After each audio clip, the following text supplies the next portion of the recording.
ಈ ಕಥೆನ ಕೇಳಿ ಮುಗಿಸಿದಾಗ ನಿಮ್ ವ್ಯಾಲ್ಯೂ ಏನಂತ ನಿಮ್ಗೆ ಗೊತ್ತಾಗುತ್ತೆ. ಮರಿತೀರಾ ಕೊನೆ ತನಕ ನೋಡಿ, ಇಲ್ಲಾಂದ್ರೆ ಖಂಡಿತ ಫೀಲ್ ಮಾಡ್ತೀರಾ. ಒಂದಿನ ಟೀಚರು ಸ್ಟೂಡೆಂಟ್ಗೆ ಪಾಠ ತೆಗಿತಿರ್ಬೇಕಾದ್ರೆ ಜೇಬಿಂದ ಒಂದು ಚಿನ್ನದ ನಾಣ್ಯನ ತೆಗೆದ್ಬಿಟ್ಟು ಇದು ಯಾರು ಬೇಕಂತ ಕೇಳ್ತಾರೆ.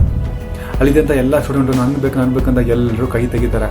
ಟೀಚರು ಆ ನಾಣ್ಯನ ತೆಗ್ಬಿಟ್ಟು ಕೆಳಾಕ್ಬಿಟ್ಟು ಕಾಲಿಂದ ತುಳಿತಾರೆ. ಮತ್ತೆ ಅದನ್ನ ತೆಗ್ಬಿಟ್ಟು ಯಾರು ಬೇಕಂತ ಕೇಳಿದಾಗ ಎಲ್ಲರೂ ನನ್ಬೇಕಂತ ಕೈ ತೆಗಿತಾರೆ.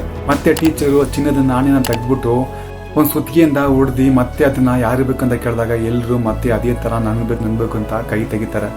ಆಗ ಟೀಚರು ಸ್ಟೂಡೆಂಟ್ನ ನೋಡ್ಬಿಟ್ಟು, ಈ ಚಿನ್ನದ ನಾಣ್ಯ ನಾನು ಎಷ್ಟೇ ಕಷ್ಟಪಡಿಸಿದ್ರು ನೀವು ಖಂಡಿತ ಬೇಡ ಅಂತ ಹೇಳೋದಿಲ್ಲ. ಇರುವಂತ ಎಲ್ರಿಗೂ ಚಿನ್ನದ ನಾಣ್ಯದ ಬೆಲೆ ಎಷ್ಟು ಅಂತ ಎಲ್ರಿಗೂ ಗೊತ್ತಿದೆ. ಇದೇ ತರ ಜೀವನದಲ್ಲಿ ನಿಮ್ಮನ್ನ ಯಾರು ಎತ್ತಿ ಬಿಸಾಕಿದ್ರು ಸರಿ, ನಿಮಗೆ ಕೆಳ ಹಾಕ್ಬಿಟ್ಟು ತುಳಿದ್ರೂ ಸರಿ, ನಿಮ್ಮನ್ನ ಅವಮಾನ ಪಡಿಸಿದ್ರು ಸರಿ, ಎಲ್ಲ ಒಂದು ಸಿಚುವೇಶನ್ ನೀವು ನಿಮ್ಮ ಜೀವನ ಬದುಕಿ ತೋರ್ಸಕ್ಕಾಗುತ್ತೆ.